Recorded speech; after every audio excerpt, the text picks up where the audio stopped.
Wala pala akong water. Tapos yung water na. Lagi ka na lang sa inom eh. Rolling na yan. Oo. Ay, sige. Siyempre naman ako'y tuloy na ng ano eh. At na may mag-sponsor na sa atin ng tsaa eh. Tsaa. Luma tsaa, ano? Bless day everyone. This is Daddy. I am Mami here at The Meat PH.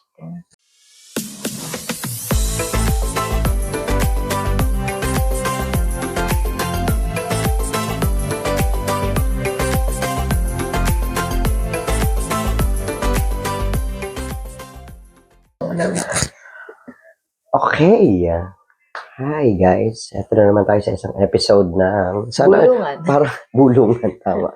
Kasi tulog na ulit yung mga anak namin. So pwede na ulit kami makapag-shoot. Sana magdire-diretso ang shoot. Malamig. Kaya kami nakaganto kasi malamig ngayon. Literal. Oo. January and February days parang may balita na malalamig, no? So, for today's episode, antok na? Ay, naku, antok. Hindi pwede magtrabaho sa gabi na antok. Ang lamig kasi, pagka di ba ang lamig, ang sarap yung hikab eh. Masarap matulog. Masarap Maghikab, kumain. masarap maghikab. Eh, pero hindi kailangan magtrabaho. Kaya, so, going back. So, ano yung episode natin today, May? The Disciplinarian and the Comforter. Itong episode na to, naisip namin kasi, parang related siya sa parenting. Parang binabalasa ko sa attire ko.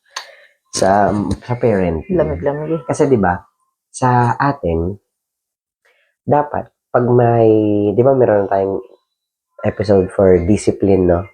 Dapat meron talagang disciplinarian eh.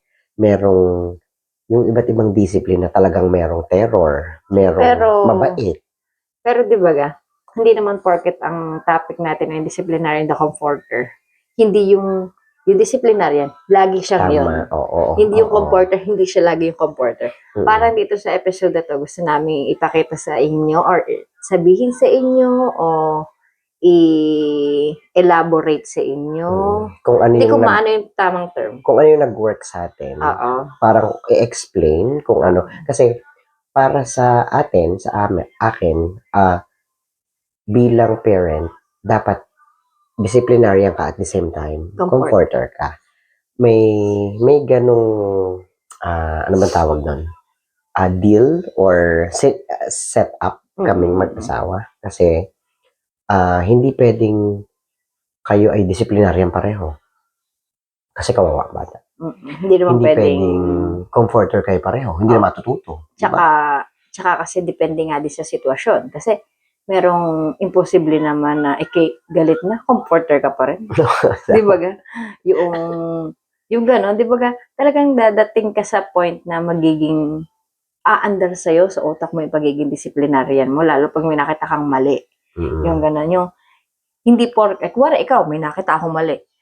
Para lang hindi ako masabi na ako disciplinarian, sasabihin ko pa sa kanya.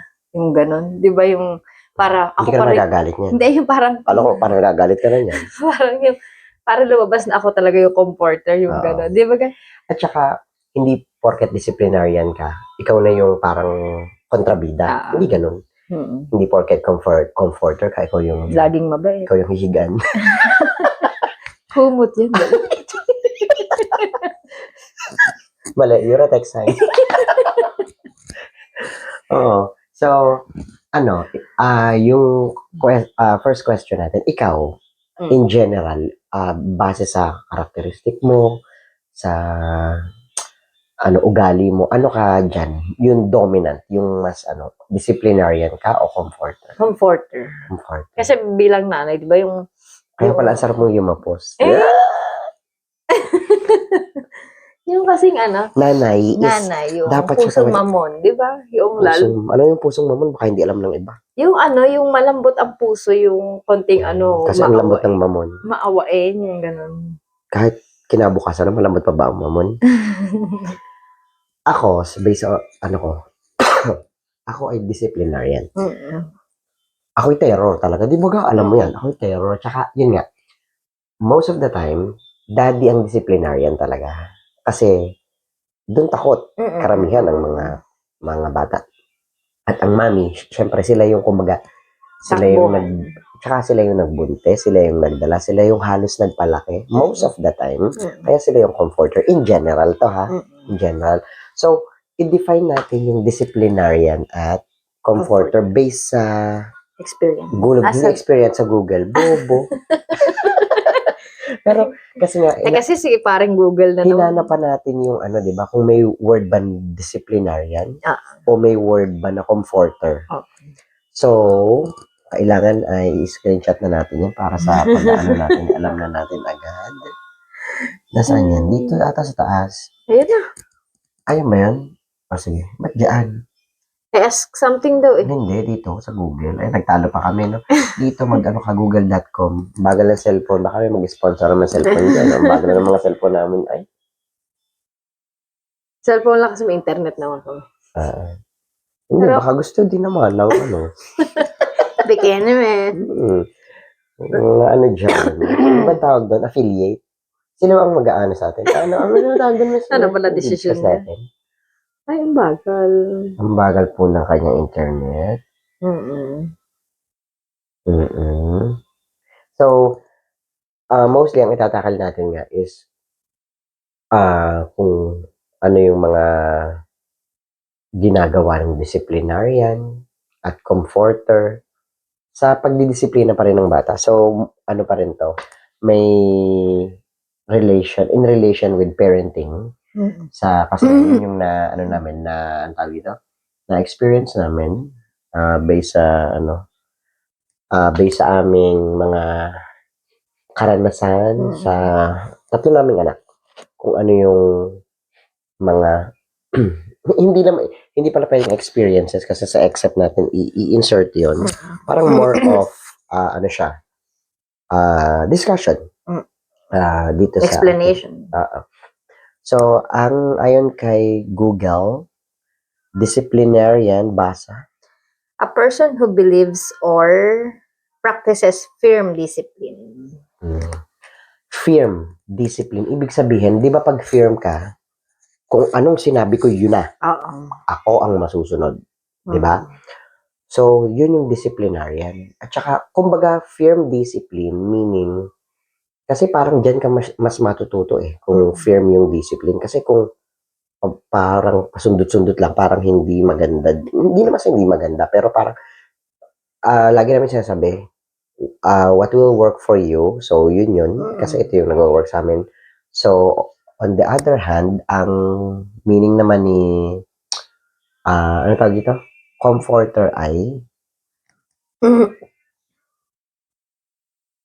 comforter. Kaso nalabas sa kanya yung ano? Yung humot. Pero meron dyan. A person or thing that provides consolation. Consolation. Yung consolation. Ano ba consolation? Pag hindi ka win ng consolation prize ka, di ba? Ayan. Ito someone who helps you to feel less worried, upset, frightened, etc. Someone who comforts you. He was the long-time confidant and comforter. Ayun. So, yun yung someone, meaning, tao yan, di ba? Yeah. Kaya nga. Someone who, yung less, ano yung sabi niya? Less, ano sabi? Less ano? Ano ba yan? Nakikinig. Ako, nagbasa nung isa, natandaan ko, ba't yun, hindi mo tinandaan? Less worried. Ano pa? Upset. Yung upset, yun nga, yung huwag ka na mag-alala, ganun, ganyan. Yung ano ba tawag sa Tagalog doon? Taga-pagpalubag loob? Taga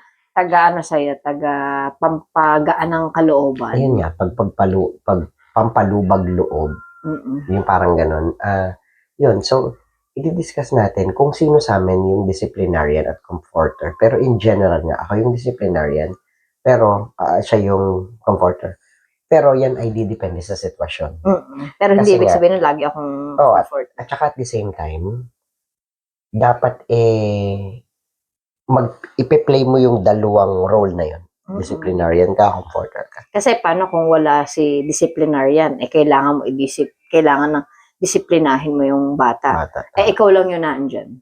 So ano yun? Hahayaan mo na lang na mali yung gawin niya kasi totoo. Nakaano sa'yo na ikaw yung comforter lang lagi. Hindi pwedeng, ito ang toka mo, ito ang toka mo. Hindi ganun. Kasi most of the time, pag halimbawa nagpapalaki ka pa ng bata at nagtatrabaho, halimbawa si daddy, ang disciplinarian at ang comforter ay si mommy, pareho. Most of the time. Kasi, wala si daddy eh. Ano siya, magiging provider. Magiging partner siya, disciplinarian, the comforter, and the provider. Di ba? Iba na yun. Ganon.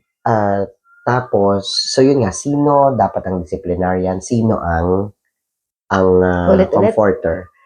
Ang setup namin is, sabi ko nga sa kanya, iba-iba kasing aspeto eh. Pag halimbawa, sa pag-aaral, sinabi ko sa kanya, ayan, habang bata yung mga anak natin, ikaw muna ang magdisiplina sa pag-aaral, ganun ganyan. Pero hindi pwede, yung parang in general, at saka yung majority siya. Pag lumaki na, ayun, saka ko tututukan. Kasi di ba parang, mas mahirap tutukan, mas mahirap disiplinahin pag malaki na yung mga teenager na, mga nagre-rebelde na kasi. Kasi matitigas na ulo nila, nagde-decide na sila sa kanila lang. Yun, di ba, hihingi sila ng permission mo, pero kung ano yung gusto nila, yun ang gagawin nila. Karamihan sa kabataan ngayon na mga teenager, gano'n na ang nangyayari. And pag naandun na silang stage, ang merong firm discipline, mostly daddy. Kasi nga sabi mo, pusong mamon ka. In general, pusong mamon ng mga nanay, mommies. So, yun nga, pag malaki na, so dapat mas firm yung mag-handle. Pero, di ba, dito sa natin, sa culture natin ng mga Pilipino. Di ba, laging talagang tatay? Di ba, parang, yung di ba, kahit sa movie, example natin yung sa movie, di ba, pagka, kunwari, yung kailangan mag-decide. Yung anak, magpapaalam kay mami na, mami, ganito, ganyan, ganyan. Di ba, sasabihin namin, paalam ko sa daddy mo, sa tatay mo, sa papa mo. Di ba, laging ganun yung dialogue na maririnig mo. Kasi nga, sasabihin ng daddy, paalam ka sa mami mo. pero, hindi, kumbaga sa yung nasa usap na ng mag-asawa yun na, pagka yung gano'n. Di ba, minsan meron na sila nung yung, pag sinabi kong gano'n ha, yung meron na silang usapan na may kasunduan. May kasunduan na pagka sinabi kong paalam sa'yo, alam mo na ha, yung pwedeng hindi mo payagan, pwedeng payagan mo. Yung meron ng minsan nagkakakuntsaba pa. Oo. Di ba yung gano'n? Pero, kung iisipin natin, di ba, laging si daddy ang final decision most of the time. Tsaka yung kumbaga sa decision making, laging parang 30-70. 70 kay daddy, 30 or 60-40, gano'n parang gano'n. Percentage. Sa mga decision making. Pagdating sa mga gano'n sa disiplina. Pero pagdating sa bahay, parang mas si mami kasi mas, di ba gano'n tayo doon kami expert. Tsaka doon kami hands-on. Kumbaga, yun nga yung inyong task, yun yung inyong toka. At saka, kung titingnan natin, kasi, nasa usap din ng mag-asawa yan, syempre. Laging, yung nasa usap din namin, at saka yung amin yung setup is, pag ang isa ay disciplinarian na, dapat ang isa ay comforter na. Pag may ang isa ay chill. Oo. Pag ang isa ay mataas na, bumaba na yung isa. Halimbawa, nag-away ang mga bata. Nagalit na ako. Mami, huwag ka na magagalit. Ako na muna. Yung gano'n. Hindi namin sila sinasabi ng kaharap yung mga bata. Yun ay usap na namin ng mag-asawa. Tsaka parang magandang, parang effective na setup yun sa amin kasi so magagalit ang isa. Yung isa, magko-comfort. Bakit nagalit si daddy? Siya na yung magpapaliwanag. Tapos, siya na yung mag-uudyok na, mag-sorry kayo doon. Ganon. Tsaka kasi maganda yung ganong setup kasi hindi para tumakbo yung anak niyo sa ibang tao. Di ba? Para meron silang maaalala na. Ma-feel nila. May pinagalitan kami ni daddy. Tumakbo kami kay mami. Tapos nung namang isang linggo after 1 week, pinagalitan kami ni mami. Tumakbo kami kay daddy. Parang gano'n, yung balance. Yung hindi nila ma-feel na wala silang kakampi. Yung gano'n. Yung, syempre, kung baga sa iba, sabi, parang mali. Kasi kinukonsinti nung mami. Gano'n, magiging masama si daddy. Nasa hindi usap naman siya din. konsente. Kasi, hindi, kung baga sa di ba sa iba, gano'n yung iisipin. Pero nasa usap nga din, yung mag-asawa yun, nasa paliwanag sa bata. Tsaka, bilang comforter, anong gagawin mo? Hindi mo siya kukonsintihin. Ipapaliwan. Ano pa rin ang comforter, ang mangyayari pa din. Magsisermon pa rin siya. On a nice way. Yung parang paliwanagan. Yung, di ba, sinabi ko na sa inyo, huwag na kasing gagawin yun. Ayan, nagalit tuloy, ganun, ganyan. Di ba, yung ipinaliliwanag mo sa kanila at the same time, pinapagsabihan mo sila ng mahinahon ka. Yung kasi nga, kumbaga sa ano, pinagsabihan mo sila ni Daddy. Kaso ang taas. Ang taas nung ano. At saka para maintindihan nila yung kung bakit ganun. At ganito naman, pagtanggol naman natin sa disciplinarian, bakit ka mataas? Para malaman nila na kami ang may authority sa ngayon. Tsaka, Susunod mali kayo yung sa ginawa amin. mo. Oo, mali yung ginawa mo.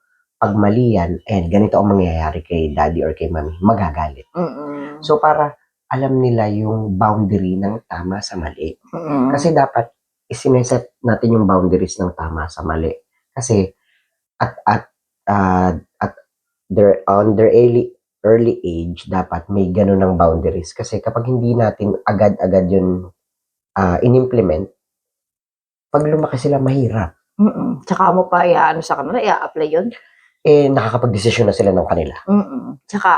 At saka nga yung ano, yung may alam nila na, ganyan niya naman lagi si Daddy. Ganyan naman lagi, ganyan naman nangyayari. Kaya yun, dyan sa lagi. Kaya wag laging ako ang disciplinarian. Minsan ako ang comforter kasi baka tumatak sa isip nila na, yan, laging ganyan yan, laging ganyan yan. Diba yung, lagi naman niyang galit, hayaan mo na. Dito na lang ako kay Mami, ito na naman. Ito yung laging ito yung laging nanunuyo, ito yung laging nagpapaliwanag lang, laging chill lang. Diba? Parang ang pangit kasi nagiging yung kahit tsaka kahit anong paliwanag mo na doon sa anak mo na ganito, ganyan. Hindi na sila makikinig kasi tingin na nila doon kay Daddy. Lagi namang galit yan, laging nasigaw. Pag makikita nila si Mami na nagagalit din, nakatulad nung kay Daddy, maano nilang, normal pala talaga yun. Na minsan magagalit si Mami, magagalit si Daddy. Lalambingin kami ni Mami, lalambingin kami ni Daddy. Yung ganun. Tsaka habang bata nga sila, dapat ipinaparanas natin sa kanila yun. Hindi sa minamadali natin sila or hindi sa pinupwersa natin ng pagdidisiplina or pagpapalaki. Para din sa kanila yun.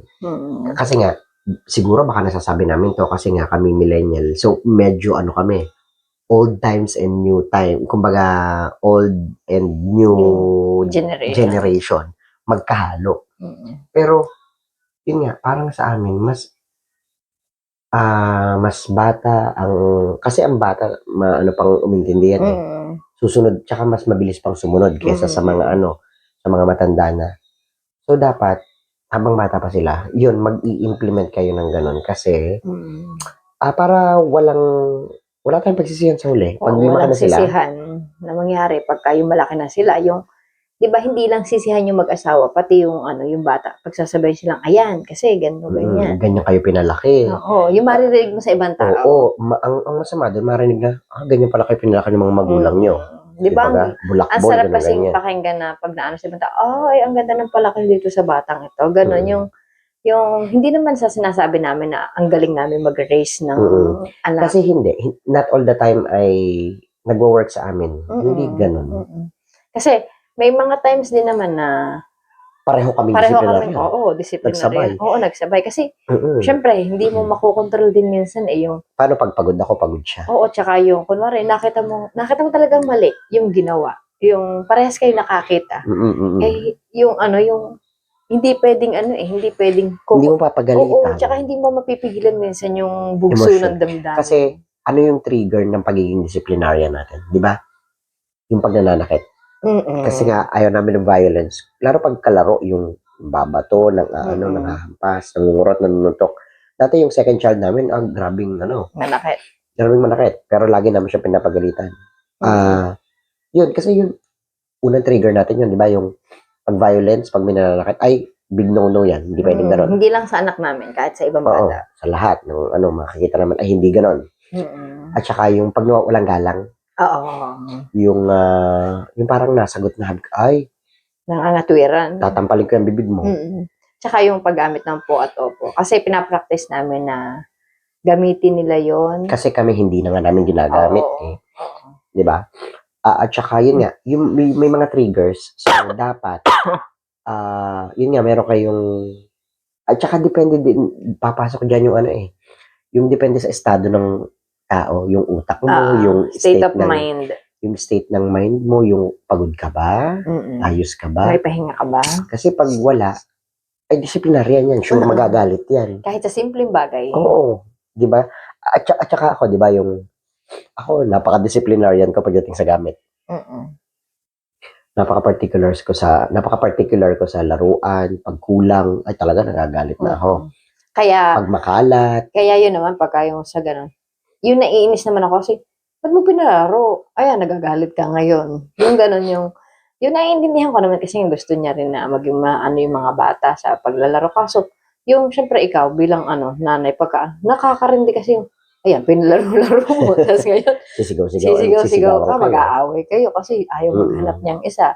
Yung gano'n, kasi yun, yung katulad ng gano'n. Syempre, ayun, minsan gano'n. Yung iinis si daddy kasi nga, kulang yung laruan. Ako, maiinis na din ako na, tataas na din ako kasi nga, ako'y naririndi na, ayun, nag-aaway na naman kayo mag-daddy kasi dahil sa laruan. Ayun, dumadaan yun sa mga gano'ng. Yun yung mga sabayan. Oo, sabayan na, oo. Kasi ayun, papagalit ako, ayan, kasi kung saan mo dinadala, ganyan. Ang taas na din yan. Sa halip na ipaliwanag. Pero, yun, may mga times na ganun. Pero, yun nga, dapat not all the time. Kasi nga,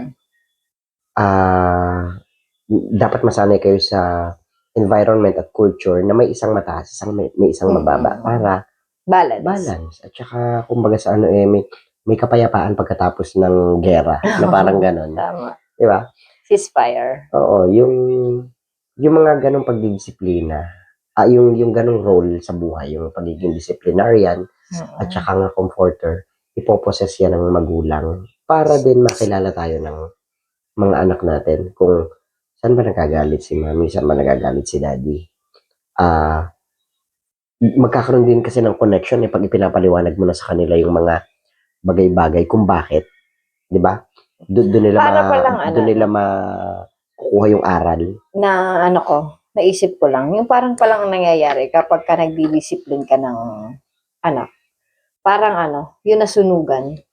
Bakit? Sila yung, sila Bryle.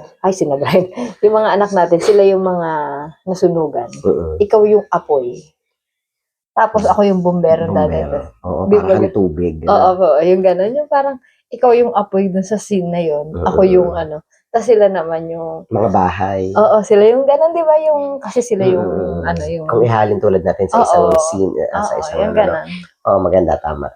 Kasi ang pamatay sa apoy ay tubig. Di ba? At sa init ay lamig. Oo, sa init ay lamig. Kaya gano'n, dapat pag may apoy, meron kayong laging nakahandang tubig. Pag meron kayong init, meron din kayong nakahandang pampalamig. Di ba? Para, yun, yung deeper meaning nga, yun, may isang disciplinarian, may isang comforter talaga. Para balance ang buhay. Lagi naman ganun, wag natin, tsaka wag natin sanayin na, yung disciplinarian at comforter. Di ba sa ating mag-asawa dapat ini-apply yan? Wag natin sanayin yung mga anak natin na tayo laging, yung kontrabida, tas yung mga tao sa paligid nila, sila yung mga magiging comforter. Ano bang ipinipinpoint mo dyan? Parang, pag naandyan ang mga spoilers, na lolo't lola, di ba? Aminin natin.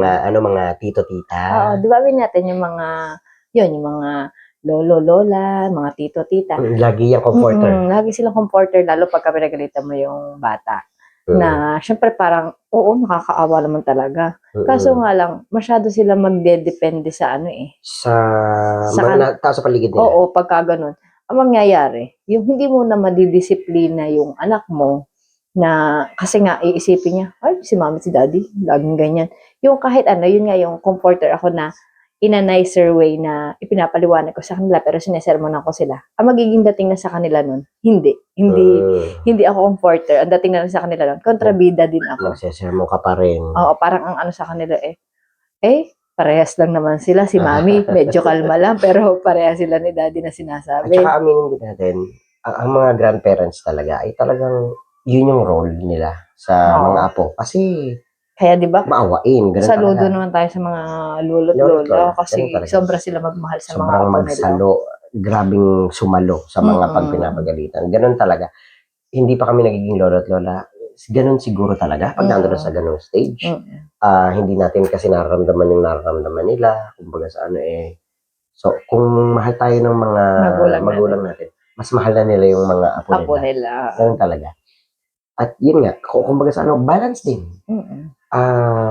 Maganda din pag-usapan yun. Paano mo i-handle yung yung mga spoiler versus mga spoilers versus parents na di ba, disiplina natin. Medyo medyo maanong usapin yun. Pero mabigat.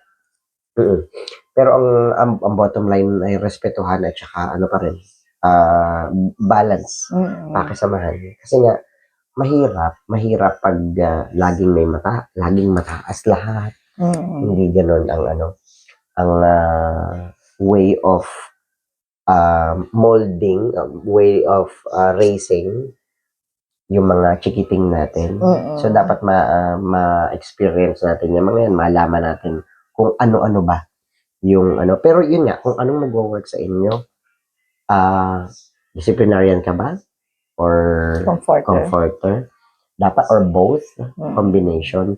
Tsaka ang pagiging disciplinarian ko naman is minsan na kasi ako mamalo. Yung as in hindi na yung katulad ng dati.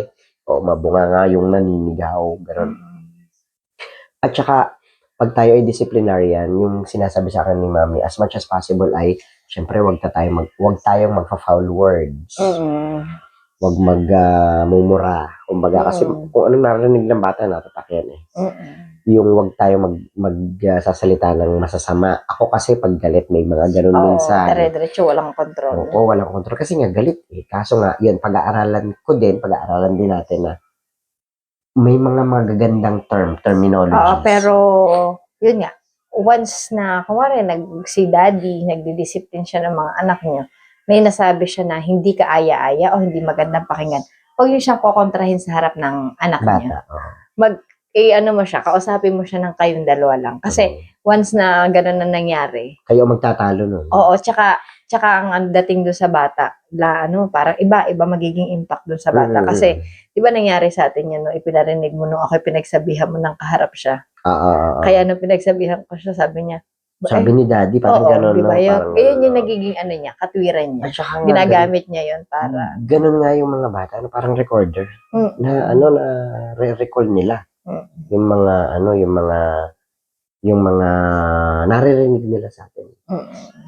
So, ayan, kung, yun nga,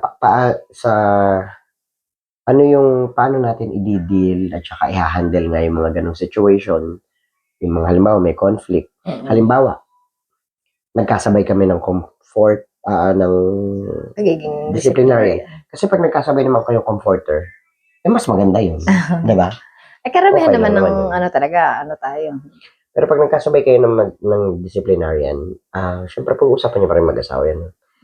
Pag-uusapan, hindi pagtatalunan. Kasi, ganun, magkasama kayong magtuturo sa kanila ng aral, hindi yung isa lang. Tsaka ipapaliwanag mo din, ba't parang taas mo kanina? Pwede naman ganito. May mga ganun tayo, di ba? Bakit, ba't ginanon mo agad? Yun lang yung ginawa.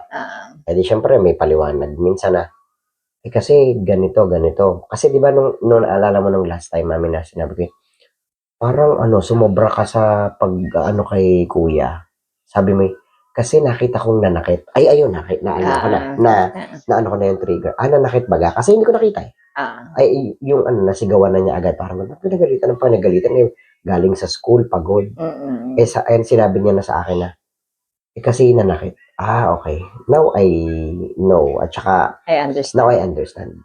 May mga ganun. So, communication.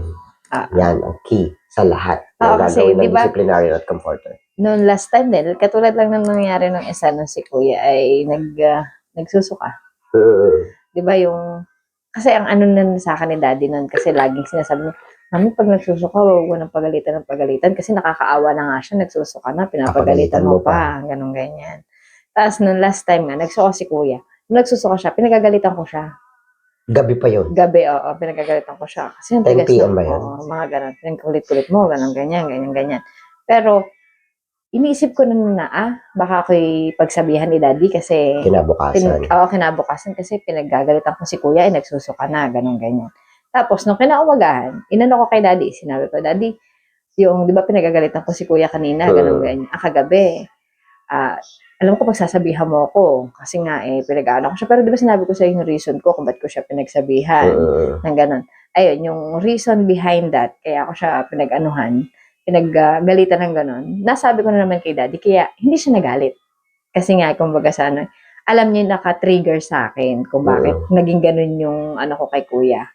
Yung response ko dun sa, nung nagsusuka siya, na dapat hindi ganun.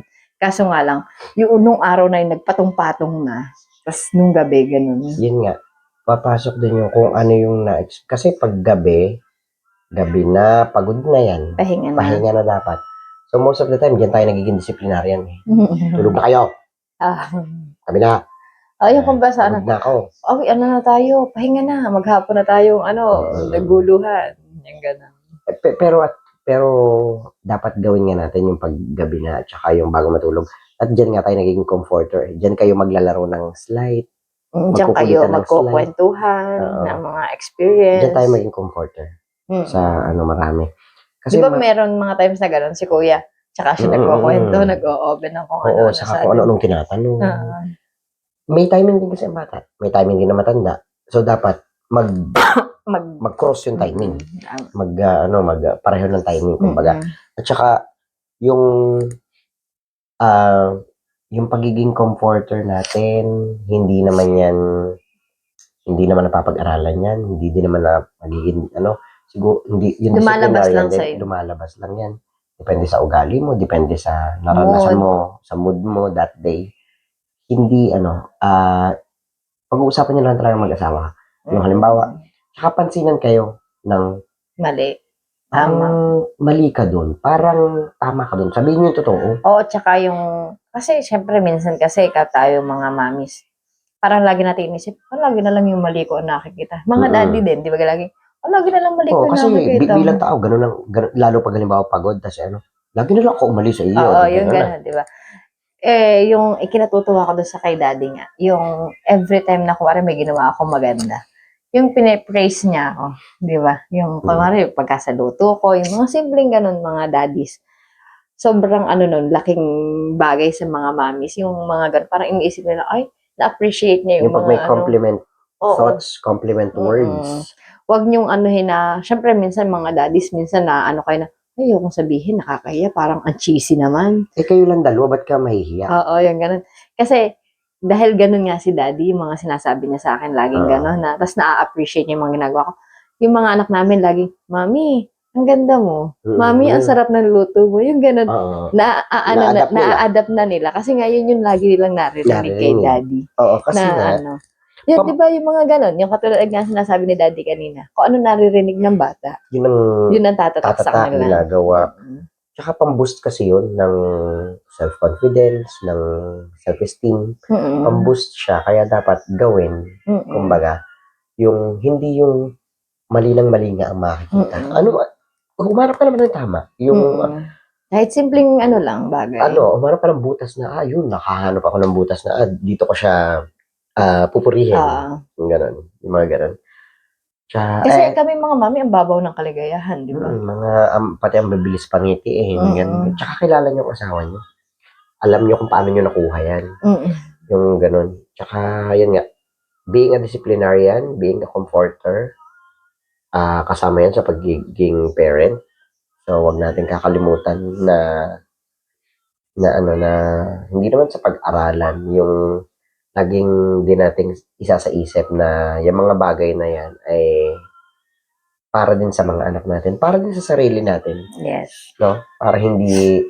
Para balance ang takbo ng buhay. Yes. Balance ang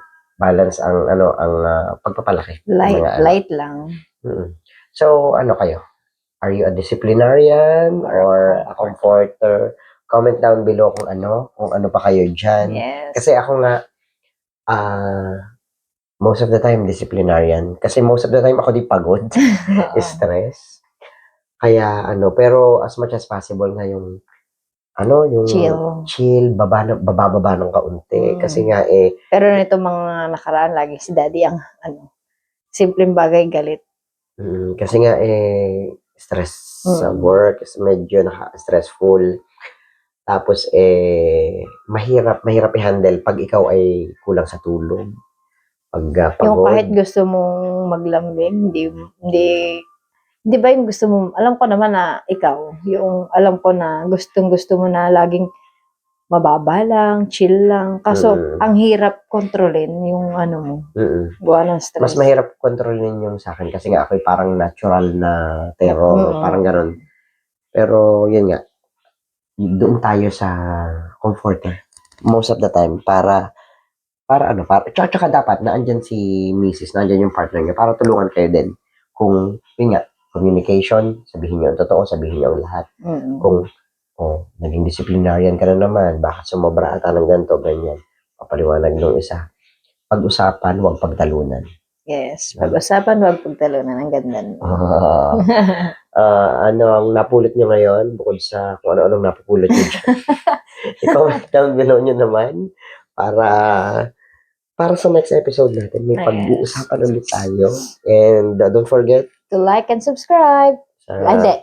Don't forget to like, share, and subscribe. And spread the good news to your friends, families. We have our Facebook, TikTok, and YouTube account. Nakalimutan Damit PH or Damit PH 2026. Saan ba yung may 2026? Lahat. Sa lahat. Damit PH 2026. So, ayan. Till our next kwentuhan and chikahan, till our next podcast. Again, this is Daddy. I am Mami, here at Damit PH. Bye!